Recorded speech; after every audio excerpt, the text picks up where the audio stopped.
Bonjour, prenons une pause café croissant et apprenons ensemble le français. Aujourd'hui, je vous raconte la suite de mes vacances au Japon cet été.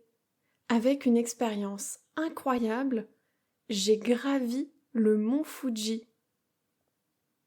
Le mont Fuji, c'est la plus haute montagne du Japon. Il mesure 3776 mètres. C'est un volcan. C'est aussi un lieu très important dans la culture japonaise. Il est considéré comme sacré et on le voit souvent sur les cartes postales, les tableaux ou les objets japonais. D'abord, quelques mots de vocabulaire de cet épisode. Gravir, ça veut dire monter, escalader. Une randonnée, c'est une longue marche dans la nature. Physique, quelque chose de physique, c'est quelque chose qui demande de l'énergie, du sport. C'est intense. Le sommet, c'est le haut d'une montagne. Le sommet, c'est tout en haut de la montagne. Alors, le mont Fuji, c'est une randonnée que j'ai fait en une seule journée. Juste un jour. Il faut compter environ 10 heures. 6 heures pour la montée et 4 heures pour la descente. On peut gravir le mont Fuji uniquement en été. On est parti très tôt le matin avec de l'eau, des snacks et beaucoup de motivation. On a pris un taxi pour aller à la gare, puis un bus pour arriver au point de départ de la randonnée. La montée est très physique. Au début, il y a des arbres, un peu de soleil, c'est agréable.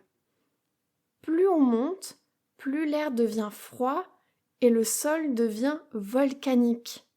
C'est un volcan, donc il y a des pierres, des roches, de la poussière noire. Franchement, c'est assez difficile. Il faut grimper pendant des heures et parfois on a l'impression de ne pas avancer. Mais à chaque pause, on regarde le paysage et c'est magnifique. On voit les nuages en dessous et petit à petit, on se rapproche du sommet. Il faisait plutôt beau, heureusement. On avait prévu des vêtements chauds et des vêtements imperméables pour se protéger du froid et du vent, mais finalement, il faisait plutôt bon. Le vent était froid en montant, mais avec l'effort, on avait chaud, donc c'était supportable. Par contre, plus on montait, plus le ciel se couvrait, plus il y avait de nuages.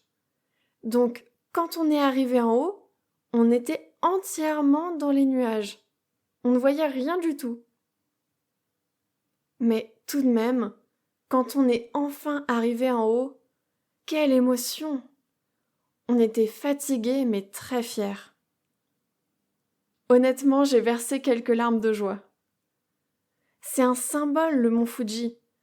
Donc, se retrouver en haut de cette montagne sacrée, après un long effort, c'était très émouvant. C'était un moment très spécial pour moi.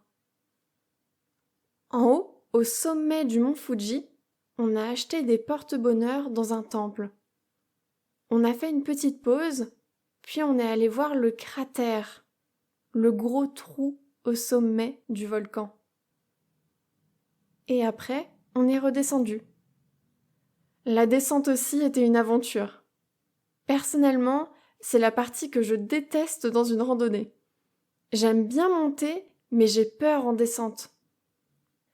C'était très long, ça glissait beaucoup et ça faisait mal aux jambes. Quand on est arrivé en bas, on était tellement contents. On s'est dit « Waouh, on l'a fait! On a gravi le mont Fuji !» Il paraît que quand on gravit le mont Fuji, on devient un peu japonais. Nous, on se sent très chanceux d'avoir pu le faire. Je suis vraiment reconnaissante d'avoir pu le faire. Je me rends bien compte que tout le monde ne peut pas se rendre au Japon et pile en cette saison et n'a pas forcément les capacités physiques de le faire. Donc sincèrement, je suis arrivée en haut en ayant bien conscience de cette chance. C'est une expérience unique et je suis tellement heureuse d'avoir pu la vivre. C'était difficile, mais aussi très beau. C'est un mélange de nature, de culture japonaise et de dépassement de soi. Si un jour vous allez au Japon en été, et si vous aimez la marche et que vous êtes motivé, je vous conseille vraiment de tenter l'aventure. Voilà, c'est tout pour aujourd'hui. À demain pour un nouvel épisode de la pause café croissant.